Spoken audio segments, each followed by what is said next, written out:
Assalamualaikum warahmatullahi wabarakatuh. Bismillah wassalatu wassalamu ala Rasulillah wa ala alihi wa sahbihi wa man wala. Alhamdulillah. Syukur puji kita kehadrat Allah atas segala limpah kurnia beserta izin dan rahmat darinya dapat bersama bersua bersiaran kita sekian kalinya lagi dalam kuliah online ataupun atas talian ini, dan sungguh diberkati, dirahmati dan memanfaatkan pertemuan kali ini insya-Allah. Amin ya rabbal alamin. Bismillahirrahmanirrahim. Alhamdulillah rabbil alamin. Nawaitu ta'aluma wa ta'lima wa tadhakkura wa tadhkira wa naf'a wa intifa'a wal ifadatu istifadata والحث على تمسك بكتاب الله وسنة رسوله والدعاء إلى الهدى ودلالة على الخير ابتغاء وجه الله ومرضاته وقرب وثوابه سبحانه وتعالى.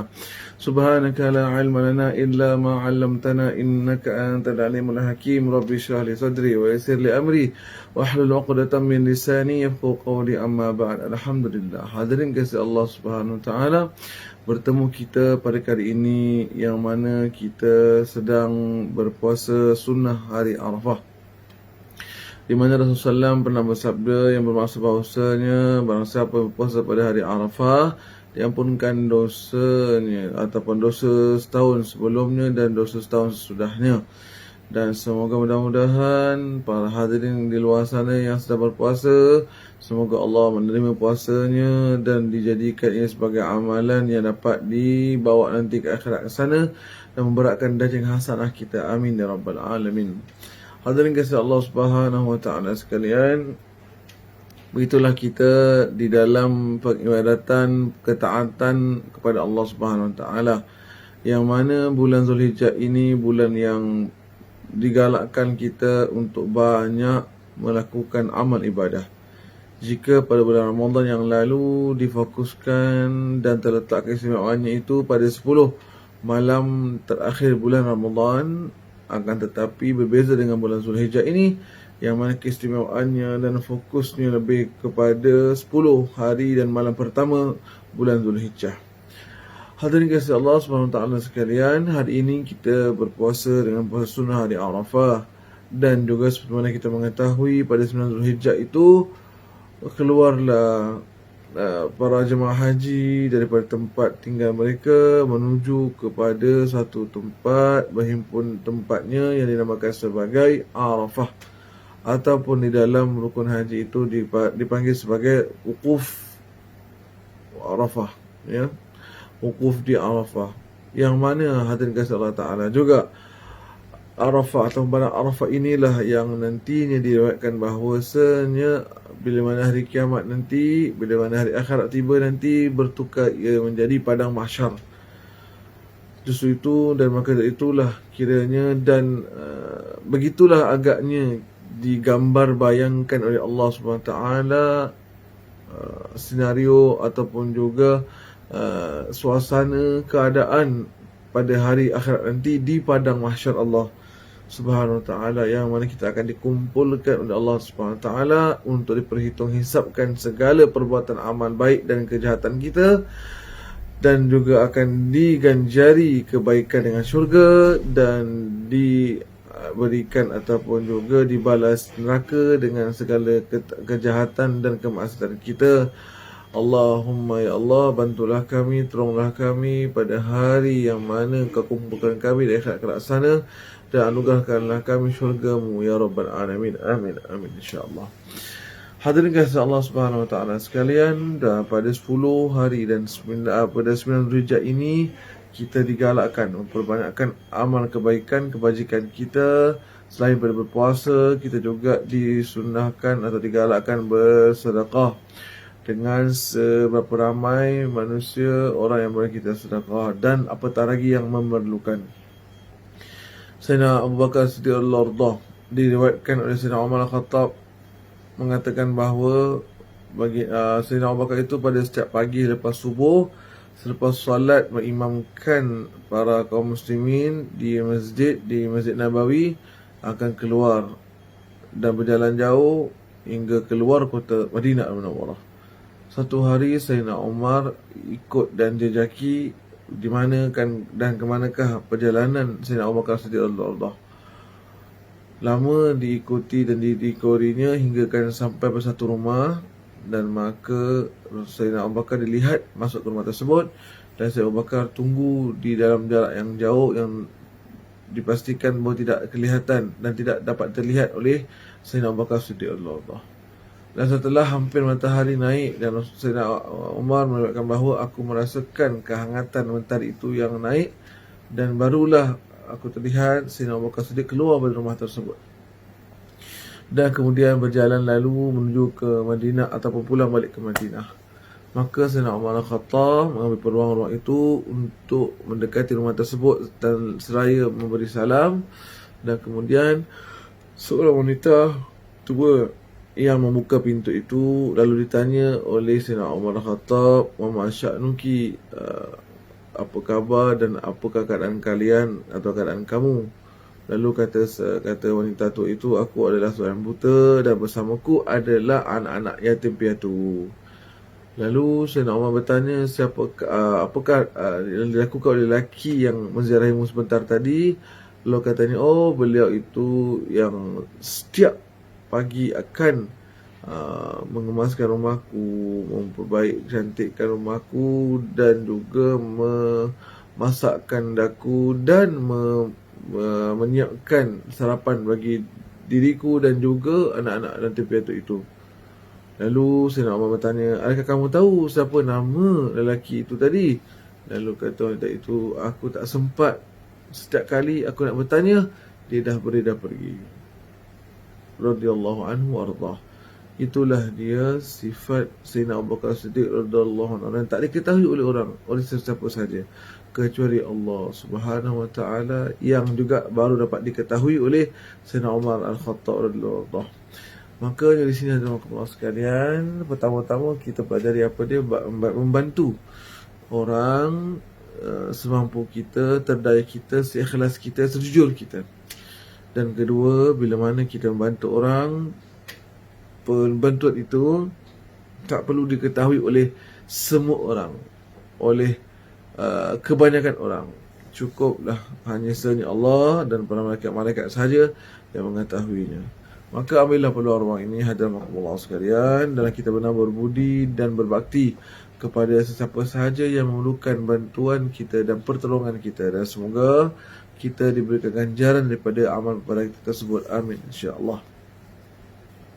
Dan hadirin kasih Allah Ta'ala, pada malam hari nanti sama-samalah mari kita kumpulkan ahli keluarga kita yang berada di rumah kita untuk sama-sama kita melaung lafazkan, membesarkan Allah Subhanahu wa taala dengan takbir kita, dengan pujian syukur kita pada Allah Subhanahu wa taala di atas segala kenikmatan, di atas segala perkara anugerah yang telah Allah anugerahkan pada kita. Mungkin ada di antara kita mengatakan, "Ustaz, nak syukur macam mana, nak gembira bagaimana, kita tak dapat nak pergi haji pada tahun ini." Hadirin kasih Allah Subhanahu wa taala, setiap perkara yang berlaku, setiap ujian yang melanda, pasti ada hikmahnya. Jadi di sini antara hikmah kita dapat lihat dan dapat kita amati adalah dengan kita tak dapat pergi haji, tetapi Allah beri kita peluang lain, iaitu dapat berhimpun kumpul dengan ahli keluarga kita, dengan anak-anak cucu kita, untuk kita masih lagi dalam ketaatan pada Allah Subhanahu wa taala, dalam bertakbir, dalam kita bertahmid, bertahlil, dan dalam kita meminta mohon berdoa pada Allah Subhanahu wa taala. Dan semoga mudah-mudahan doa kita itu didengari dan dikabulkan dan disampaikan hajatnya oleh Allah Subhanahu wa taala. Amin, insya-Allah. Dan pada bila esok hari, iaitu dia pada 10 Zulhijjah, yang mana kita akan menyambut hari raya Idul Adha ataupun hari raya besar Idul Akbar ataupun hari raya haji, ya, yang di mana kita akan, bagi siapa yang berpeluang dan berkesempatan dan dapat apa kita katakan peluang untuk mendirikan salat sunnah Idul Adha, maka laksanakanlah dan tunaikanlah dengan sesempurnanya dan sebaik-baiknya. Di antara perbezaan seawal pagi Idul Adha dan Idul Fitr. Bila mana kalau Idul Fitr itu kita disunnahkan untuk bersarapan pagi sebagai tanda kita tidak berpuasa pada hari tersebut. Adapun pada Idul Adha kita disunahkan untuk tidak makan apa-apa dahulu pada hari pagi tersebut, dan kemudian nanti bila balik pulang barulah kita bersarapan dan sebagainya. Dan kemudiannya seperti mana juga kita mengetahui, salah satu syiar Islam yang juga dilakukan kebiasaannya oleh masyarakat umat Islam kita adalah ibadah kurban. Sekali lagi, walaupun tahun ini tidak dilakukan ibadah kurban di negara kita, hanya wakilkan keluar negara, hikmah di sebalik perkara tersebut tak lain dan tak bukan supaya dapat kita mengikhlaskan pengorbanan kita pada Allah Subhanahu Wa Taala yang selama ini mungkin kita dapat juga sebahagian daripada haiwan korban kita itu, binatang penyembelihan kita tersebut, walaupun dibagi-bagikan juga kepada fakir miskin, kita pun dapat juga bahagian kita. Tetapi pada tahun ini tidak ada kambing yang akan dapat masuk ke Singapura dan hanya diwakilkan di luar negara saja. Dan saya mohon dan saya sarankan, kalau boleh dapat kiranya tak perlulah untuk nak dibawa ataupun diminta untuk dibawa sebahagian daripada ataupun keseluruhan daripada daging korban tersebut, hanya diberikan langsung kepada yang mereka yang memerlukan. Dan inilah yang terbaik, dan inilah yang nak Allah lihat, dan inilah yang Allah Subhanahu Taala nak daripada kita. Kerana di dalam sebuah hadis Rasulullah mengatakan, bukanlah daging dan bukanlah darah yang sampai pada Allah, tetapi keikhlasan daripada ibadah itulah yang sampai pada Allah Subhanahu Wa Taala. Dan hadirin kasih Allah Subhanahu Wa Taala, kita tak ada ingat-ingat apa pun juga tentang amal kita, tentang pahala kita setelah kita melakukannya, kerana kita ikhlas di dalam melakukannya, ikhlas dalam pemberiannya. Dan semoga Allah mengajari kita dengan rezeki yang melimpah ruah, dengan dipermudahkan urusan kita dunia dan akhirat. Amin insya-Allah. Dan hadirin kasih Allah Subhanahu Wa Taala, untuk perbezaan sekali lagi bulan ataupun juga persambutan Idul Fitr dan Idul Adha adalah di mana kita sudah boleh dan disunnahkan malah untuk bertakbir pada Allah Subhanahu Wa Taala seawal lepas subuh tadi, yang dipanggilkan sebagai takbir muqayyad, yakni takbir yang diikat ataupun takbir yang terikat dengan solat fardu sahaja. Boleh lakukan solat takbir itu seusai setiap lepas solat fardu hinggalah sampai pada waktu maghrib malam nanti, dan kemudian barulah takbir itu menjadi takbir mursal, yakni takbir yang berturut-turut, takbir yang dilakukan pada setiap masa dan ketika, persis seperti mana kita lakukan pada Idul Fitr yang lalu. Idul Fitr kita lakukan takbir, kita mula bertakbir seawal lepas tergelincirnya matahari atau solat maghrib ataupun waktu maghrib, yakni hari terakhir bulan Ramadan.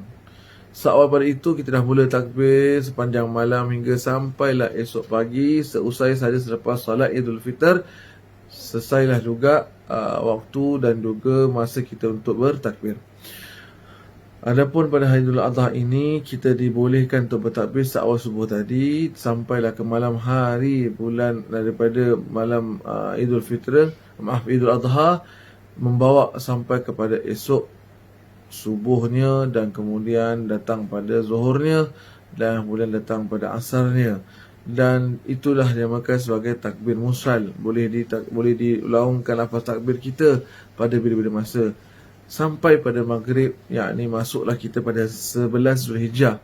Bila mana masuk 11 Zulhijjah, maka takbir itu tadi yang mursal menjadi bertukar balik semula kepada takbir muqayyad, yakni hanya boleh dilafazkan pada selepas setiap solat fardu sahaja, hinggalah sampai kepada 13 hari bulan Zulhijjah, yakni yang terakhir pada solat fardu asar, barulah selesai akan takbir kita pada Allah Ta'ala. Dan inilah kiranya sebab kenapa dipanggil sebagai Idul Akbar, hari raya besar. Ya, kerana sebab apa? Kita banyak memperbesarkan Allah Subhanahu Wa Taala. Maka Inilah juga kiranya kepada kaum muslimin, ketua-ketua rumah tangga kita, peluang ruang kita untuk memimpin bimbing ahli keluarga kita dalam bertakbir, membesarkan, memuji, bertahmid, bertahlil pada Allah Subhanahu Wa Taala, dan mudah-mudahan meriah dan juga suasana rumah kita itu dapat digemakan dengan takbir dan membesarkan Allah Subhanahu Wa Taala, dan dengan itu dapat kiranya mengundang keberkatan, kerahmatan, keridaan Allah Subhanahu Wa Taala insya-Allah. Jadi mudah-mudahan kita diberikan Allah kesihatan, keafiatan dalam untuk kita melakukan peribadatan dan ketaatan, dan semoga mudah-mudahan diberkati oleh Allah Ta'ala insya-Allah. Saya mengambil kesempatan ini untuk mengucapkan minal aidin wal faizin wal maqbulin wa kullu amin wa antum bi khairin, taqabbalallahu minna wa minkum. Selamat Hari Raya Idul Adha, dan semoga segala amalan kita diterima oleh Allah SWT. Amin insya-Allah. Sekian aku qauli hadza, astaghfirullah. Wassalamualaikum warahmatullahi wabarakatuh.